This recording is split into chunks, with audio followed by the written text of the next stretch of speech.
So we are looking at a very sensitive topic today. When it comes to business success, it has to do with relationship. And many times, somebody might ask me, what has relationship got to do with business? Yes, relationship has a lot to do with business if business is going to succeed. And the reason is because no man is an island. Nobody can dwell alone. In a community, you have a community and you put one person. Person cannot succeed. You have a house, you stay alone. Even though that's what you want the quietness. At some point, you become lonely. Praise God. I'm saying praise God. Okay, so we are looking at building and sustaining relationship for business success. That's the topic we are looking at this morning. Building and sustaining relationship for business success. So I'd like to welcome everyone who is here seated and all those who are on their way. I welcome all of you to today's meeting. Today we are going to explore this very crucial topic on business success, building and sustaining relationship. In today's world that is very fast-paced and interconnected, we see a lot of things happening in this interconnected business landscape. Relationships are key to success of any relationship. And this key is not just to the success, it's key. You know what key does now? It unlocks doors, right? It unlocks doors. So it can make you, relationship can make you meet people. It can make you get ideas. It can make you grow your business. It can make you even sustain some opportunities for even children. Am I communicating this morning? So we say that by cultivating strong connections with customers, partners, mentors, and peers, we can access valuable resources. Are we together? If I'm running too fast, you tell me. We can access valuable resources, we can gain expertise and opportunities that help us achieve our goals. Now, when you get into business, you set goals for yourself. Oh, I want to achieve this and this. I want to grow this business school and make it to become a university. Sir, I want to grow this business school. I want to make it become a university. It's a goal, it's a dream, it's a desire. Now, by doing all of this, we can't achieve all of this by ourselves. We have to cultivate strong connections. These connections has to do with customers, people who are coming here every day. You know, people will say, do not despise the days of little beginnings. So you look at customers, you look at partners, you look at mentors, even peer groups. Look at peer groups, people who are coming. And you can, from there, you can access valuable resources. Like somebody will stand there. I used to see one biscuit, they call Sisem biscuit. I don't know if we know it. It's green wrap like this. What I know is Sisem biscuit. You know, they bring it. I've tasted, I don't like it, so I don't eat it. I don't eat it. But sitting down here has made me to go and look at what Sisem seed is even about. So once I talk about Sisem seed, I have 1001 videos to see and know everything I need to know about Sisem seed. From how to plant in Nigeria, in America, in everywhere, Kenya and everywhere. I've seen all of them because of him, you know. I've seen the different types of Sisem seed. I've seen how they plant even exporters. Many things that I've seen already because of him. Now, if I went home after hearing what I heard here and I didn't see anything about Sisem seed at home, some of the things I've gotten, because my own research may not have covered some of the things I've covered. Hello. I'm talking about relationship this morning. So when we talk about building relationship, that's some of the things that we have to look at. We look at, you don't undermine anybody along the road at looking at relationship. Praise God. Okay, so in achieving our goals, we need to look at these things very critically. The people we relate to, our customers, our partners, our mentors, our peer groups, because it's from there we are going to get valuable resources. It's from there we are going to get expertise. I know this thing before, but I didn't know that I can pass this road. When Mr. Cletus was explaining here 2 weeks ago, this is my notebook, by the way. So my notebook full, because I could see some insight into some things I know, but he was coming from another approach that I've not thought of before. We're talking about relationship this morning. So effective relationship building is about more than just networking. Hello? It's about more than just networking or making small talks. Mr. Elliot just told us to make small talk, 2 to 3 minutes just now. And I talked with Mr. Alex there. I can't say that I have a relationship with Mr. Alex already. No. So effective relationship is more than small talks. It's more than what we have just done here just now. Somebody can say, I know this person. He's in business. His name is Alex. So what else? What else do you know about Alex? So it's more than just small talks. It is about fostering trust, understanding, and mutual support that leads to long-term success. Do you get that? It's about fostering trust, understanding, and mutual support that leads to long-term success. So in this discussion, we'll delve into the strategies, best practices, and benefits of building and sustaining relationship for business success. Okay, we'll delve into the strategies, best practices, and benefits of building and sustaining relationship for business success. So, and in doing that, we'll look at one, how to establish trust and credibility. How do I establish trust and credibility? How can I make somebody hear my name and do that thing even though he or she doesn't know anything about it? Then we'll look at communication, how to communicate effectively and actively listen. One of the problems we have in communication is that people don't, sometimes somebody is sitting down with you, but it's not listening. So by the time you say, give me back what I've said, you can't give you back anything. So we look at how you can actively listen, how you can add value and support others' growth. Because relationship is reciprocal. It's give and take. So when I'm growing, you're growing, we are moving together. So we look at how we can navigate conflicts and challenges. And then how we can maintain and strengthen relationship over time. How we can maintain and strengthen relationship over time. If you have been in any relationship in your lifetime, you know that it entails a lot. So we'll go on. So as we looked at all of that, I'd like you to join me as we explore the act of building and sustaining relationship for business success. As we learn how to cultivate a network of meaningful connections, not just anyhow connections, meaningful connections. Now, what I'm saying here today, you apply to your businesses, you apply to your everyday life as well. Hello? Okay, so we look at meaningful connections that drive growth. Connections that drive growth, innovations, and prosperity in our personal and professional lives. So this relationship we are talking about, it cuts across. Okay, so having said that, I would like to say that building and sustaining relationship is crucial for business success. And here are some details on how you should do it, how you can do it if you have not already started doing it. So one, you identify key stakeholders.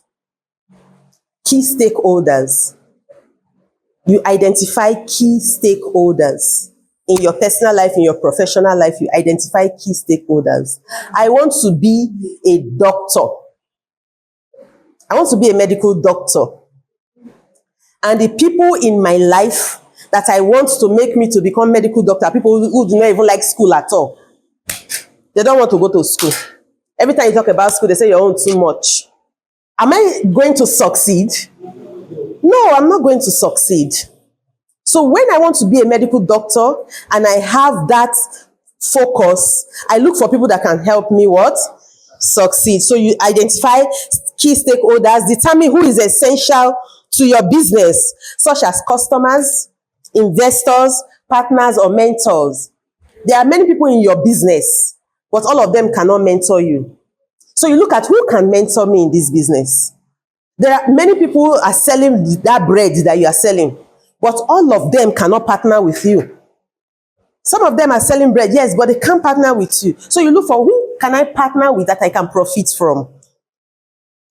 Number two, you establish trust. Establish trust. Be reliable, honest, and transparent in your interactions. I told Mr. Felix this morning that I teach. So one day I was there teaching Sunday school, and somebody brought an example that thrilled me in church. She said, Somebody had a fault with his car and wanted to repair the car and left Warri with all the mechanics in Warri and went to Port Harcourt and got a mechanic. Ask me why. Because of a recommendation. Somebody was just talking with him one day and say, there's one mechanic in Port Harcourt. If he tells you it's like this, that's how it is. Anything he tells you, that's how it is. If he tells you this thing is 1 naira, it's 1 naira. If he tells you this is the fault in your car, that is the fault in your car. He will fix it for you, so go. He has not met the mechanic, but he has met somebody who knows the mechanic. I just told us something just now about relationship. So because this person said it, he called that mechanic. And when that mechanic came all the way from Port Harcourt, he proved it that, it's true. We are looking at building trust. Are you be reliable, honest, and transparent in your interactions? Our CEO here will always tell us that we want to be transparent about it. He's always doing like this when he say, want to be transparent about it. He's always saying it. It's a key factor in relationship building for success. Okay, so we also look at communicating effectively. Another way you can is to communicate effectively. You listen actively, you ask questions, and you clarify expectations. Like you ask questions, you clarify expectations. You don't assume your expectations. Maybe from what somebody is saying, you deduce another thing, you ask questions. Sometimes when you communicate and people ask questions, from what they are asking you, you know whether they have been following you or not. Are we together? You know whether they have been following you or not. So you communicate effectively. Effective communication is to hear me as I'm talking now. You ask questions that shows that you have been hearing me, and you clarify expectations. Maybe like, what example am I going to use now?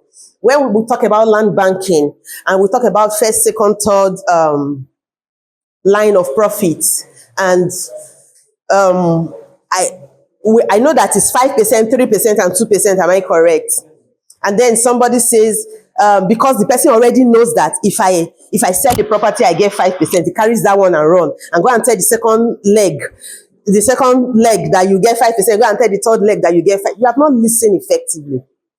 Hello? Okay, so that's it. So you communicate effectively. Then you show genuine interest. Don't pretend to be interested in what you are being told. Show genuine interest so that you can take a genuine interest in others' needs and their challenges too. Because when you help them in those needs and challenges, you can also grow. Then you seek to add value. You add value, offer to help with resources or expertise to support others' success. I want to say praise God again. So having looked at how you can build relationships, let's look at how can we sustain these relationships that we are building. Number one is to regularly connect. To regularly connect. You know, when they say come for meetings every Wednesday, it's for that connection. Sometimes you come on Wednesdays, there's no order of our meetings sometimes on Wednesday. But as the random talks are coming, you get challenged and you want to say, okay, I have not thought of this one. I will go and do this thing. I will go and do this thing. So you regularly connect, schedule regular checks in or meetings to maintain momentum. Then you nurture trust. Trust is coming up again here. You nurture trust. Continue to be reliable, honest, and transparent in your dealings. Let somebody be able to know you for your word. Let somebody be able to take you for your word. Then you celebrate milestones. That's number 3. Celebrate milestones. Somebody in your team is making achievements. Celebrate the person. Let the person feel that, oh, yes, we see you. We know what you are doing. Acknowledge and celebrate others' achievement. This person has done this one, has done this one. Celebrate it. Then embrace reciprocity. Reciprocity. Embrace it. That's reciprocation. You know what that means? Be open to giving and receiving support. Sometimes when you are a closed doors, you can close doors to your own progress. So you need to be open, have a big heart, be open to, it can come in form of criticism, it can come in any way. So that's why if you are going to go into business, you are going to develop yourself, your stamina is strong, you are able to Take everything, not in depth. Let me put it that way in quotes. Take it on face value, especially the negative things that will come. Because that person that is giving you that negative energy, that you want to mash the energy and drive away, tomorrow can be another stepping stone for your success. So you don't do that. You don't want to do that. Then you embrace conflicts. That leads us directly to embracing conflict. You address conflict, misunderstanding promptly and constructively, because it will always come. I tell people, when I get really hard hits with people who are close to me, what I tell people, come back to me, because I believe in that man out there, that woman out there that I have never related with, I have never talked with. I can't have any issue with him. It's you who I eat with. It's you who I play with. It's you who I run with. It's me and you that can have issues. So I just believe in it. So it's fine when the issues come, but let's solve it. Where I have issues is when there's no willingness to resolve. That's where there's issue. So address conflict or misunderstandings promptly and constructive. Don't sweep it under the carpet. Don't let it solve itself.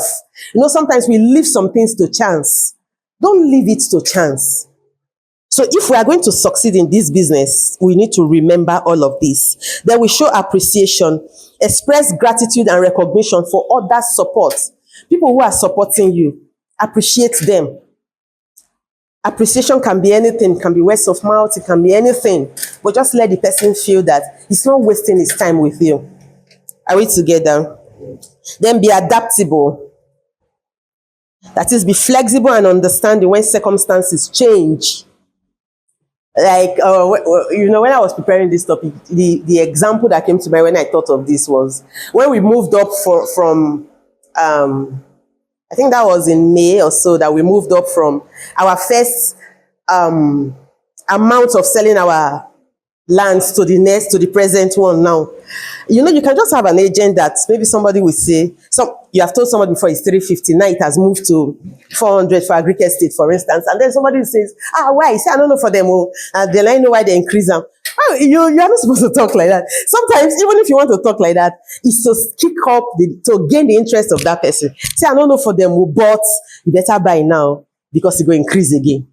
It will increase again because lands, our prices, like I told my friends, I said, our prices are moving up. Our prices are moving up. So if you are not flexible to change yourself, you cannot sell the change that is coming, because we are still going to have to sell the new changes that are coming. Okay, so the last I will take on that is lead with empathy. Okay, so you lead with empathy, prioritize understanding and empathy in your interactions. Be considerate. Put yourself in their shoe. Look at what they are saying. Okay, so having looked at that, I like to give us some additional tips to all the things I have said. Number one, be authentic and genuine in your interactions.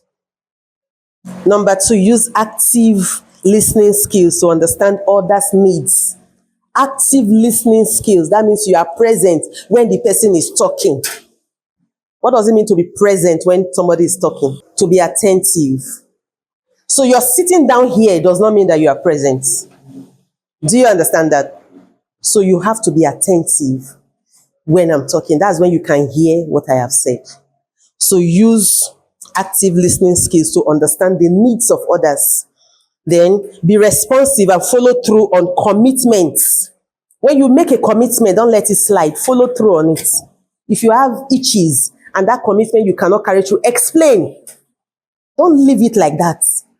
I beg, make you understand. I know if you do them now. I try, I know fit. No. Hello? So follow through with commitments. I will come with you by 9 o'clock. And you are looking at it, 9 o'clock is not realistic. Don't leave it to chance. Call him. Say, I'm sorry, but 9 o'clock cannot work for me again. Tomorrow that person will trust you that, this person, at least you took responsibility for that action. Okay, so use technology to facilitate your communication, but don't rely solely on it, because technology can mess you up sometimes.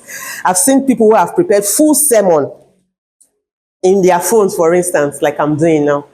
Full sermon, and they got there that day, the phone refused to come on. The phone refused to go. One guy was thrown off balance.